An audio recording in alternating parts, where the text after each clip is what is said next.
All right, everybody, welcome back to the number one television program in the history of the entire universe.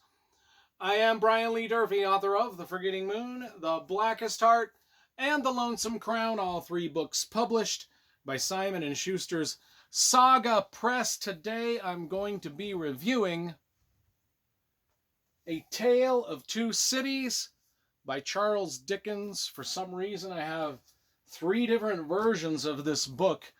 So we'll go through each version a little bit here. I've got the Signet Classics mass market paperback version.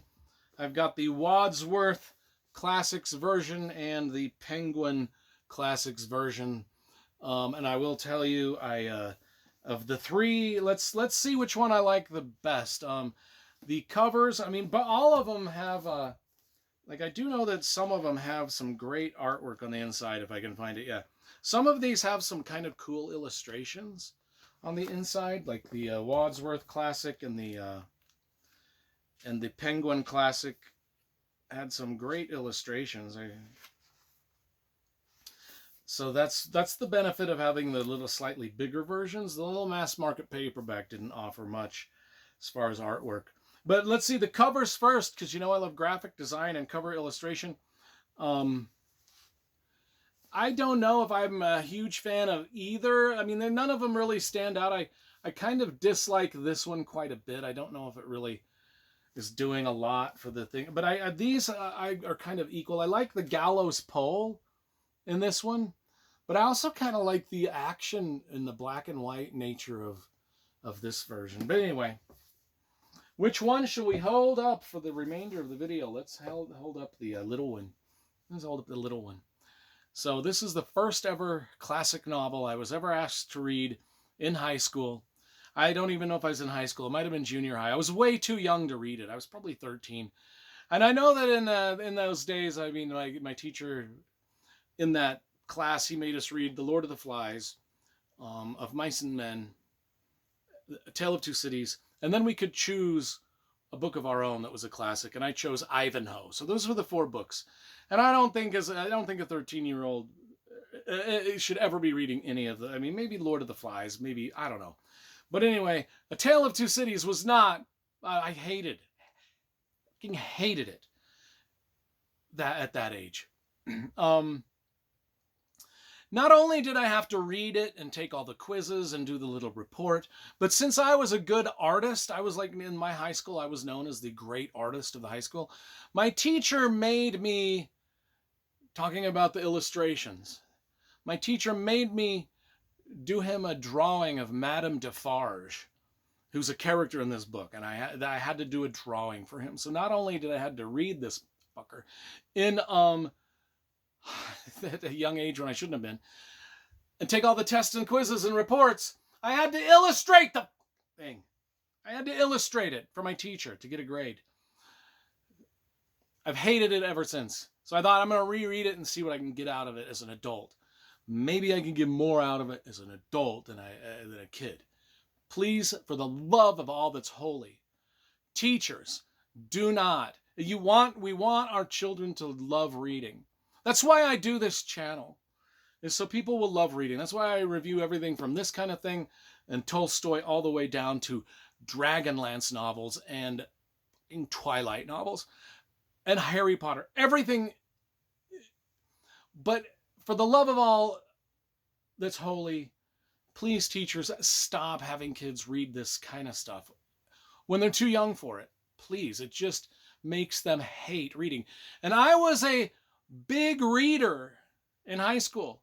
I read all sorts of Louis L'Amour novels and science fiction novels, and I, even as a big-time reader in high school, could not understand this or stomach it or even give two fucks about it.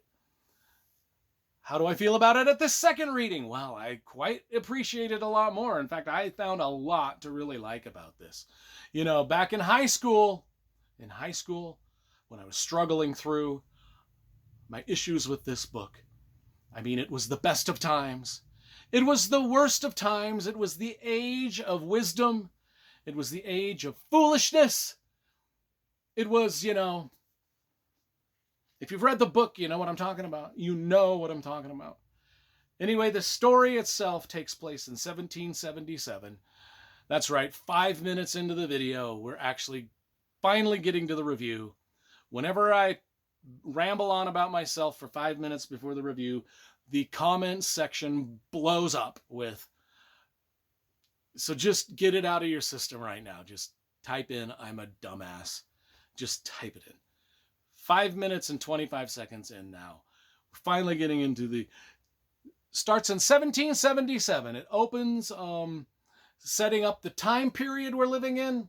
Does a great job of describing what's happening, the landscape, the political situation. There is one little bit here I wanted to read you at the beginning of the book, which struck me as odd, and I started to think about it a little bit.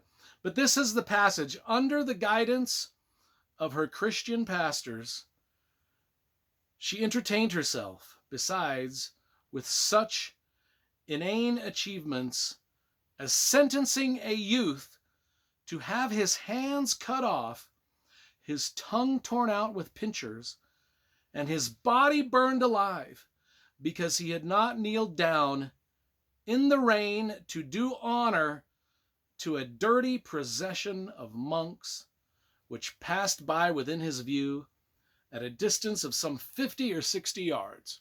I read that and I was like, that struck me like, so we're talking about a young man who just 50 or 60 yards away, there was a bunch of monks passing by, and he didn't give the proper respect to these monks, had his hands chopped off. And I was thinking to myself, you know what? I bet Charles Dickens, I bet in the day of Dickens, when Dickens was alive, I bet this was a story that actually happened.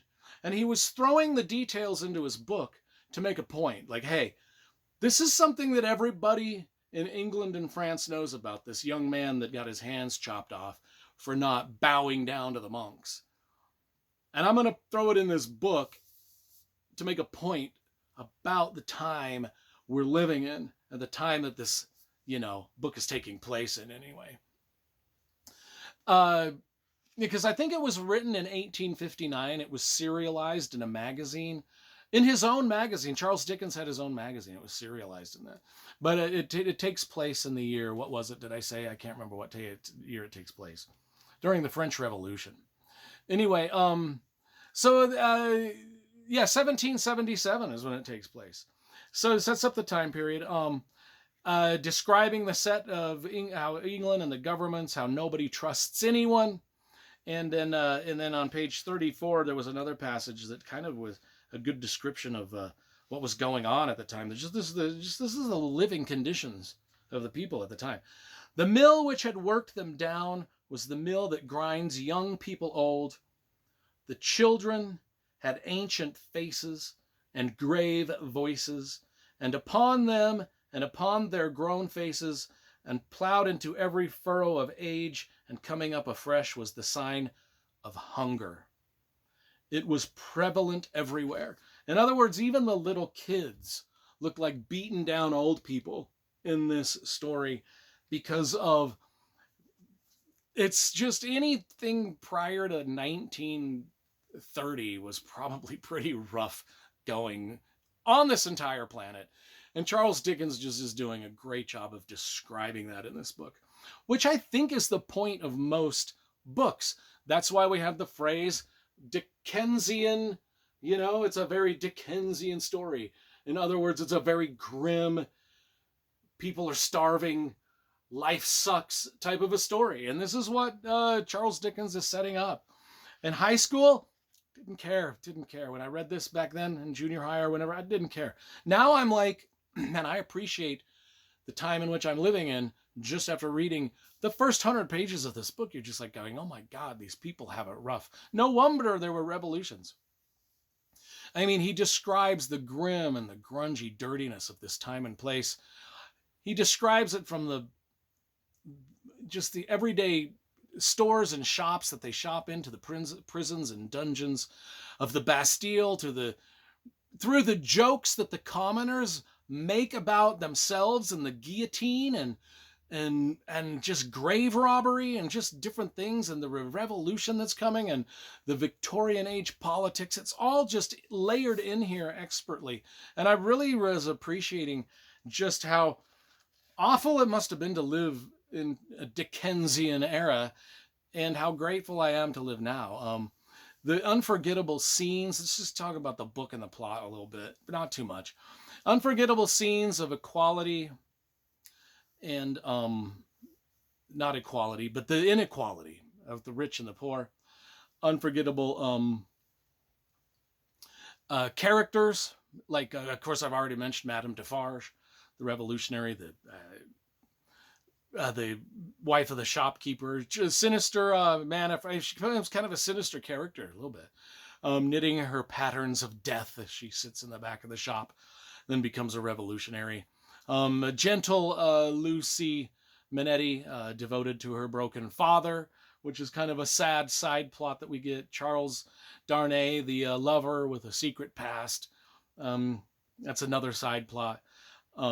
Sidney Carton, whose unlikely heroism gives life meaning, in a grim time. Once in a while, something good will happen. And then, of course, Jarvis, who is the kind of the vehicle we follow, because this is a tale of two cities. I should have mentioned this at the beginning, the cities being London and Paris. And Jarvis is, his name is Laurie Jarvis. He rides in a lorry all the time. I don't know if that was meant to be or what, but he is, and a lorry is something you travel in, and he is a vehicle for us, because he's the one that travels kind of between the Paris and the London and the stuff, and he's kind of the one that we get to see the stories of both of these cities through kind of his eyes. And it's just kind of like a snippet in time of this of these two cities during this uprising, and just how, and I could see why the people would. I mean, just when you read a Dickensian tale, you're gonna be like, holy shit, stuff sucked when Dickens was around. I gotta admit, I just reading this book, if I got anything out of it, it was just to appreciate that I didn't have to live through this, this war, this uprising, this hunger, this is the unrelenting hunger and dirtiness, just throwing your sewage in the street. I mean, he describes all of that. It's just astonishing. I mean, everybody knows that happened back in the day, but until you read it from the mouth of a guy who lived it, Anyway, so in junior high, when I had to read this, I would have given this a 0 stars out of 10. 0 stars. It was a drudgery, grueling beyond all measure. As an adult, I actually got quite a bit out of it. And I really enjoyed the story, and I was like appreciative of how great of a writer. Now that I'm a writer myself, I appreciate how great of a writer Dickens actually was and is. And now I'm excited to read the rest of his stuff. And so we'll be getting to those as we go on this channel. I'm going to give this like about, because I read this right after I read, did I just read? I just did a review of it yesterday. Last of the Mohicans. I think I'd like a Last of the Mohicans a little better. We'll give this a 8.7. Let's do an 8.7 on this one. Tale of Two Cities.